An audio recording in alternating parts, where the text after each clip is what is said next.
ጎበዘት ፊኤሞ ኩናት ትግራይ ጎበዘት ፊኤሞ ኩናት ትግራይ ጎበዘት ፊኤሞ ኩናት ትግራይ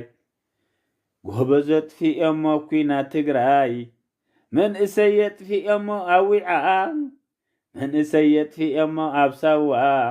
ጎበዘት ፊኤሞ ኣብ እስር ቤት ጎበዘት ፊኤሞ ስጉረዶብ ጎበዘት ፊኤሞ ኣብ ምዕንጢር ጎበዘት ፊኤሞ ኣብ ኮርምናዕ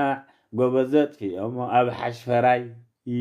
ጎበዘት ፊኤሞ ኣብ ዊዓ ጎበዘት ፊኤሞ ኣብ ሳዋ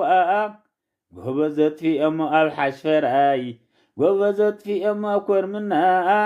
ጎበዘት ፊኤሞ ኣብ ምዕንጢር ጎበዘት ፊኤሞ ኣብ እስር ቤት ጎበዘት ፊኤሞ ኣብ ስጉረዶብ ጎበዘት ፊኤሞ ኣብ ትግራይ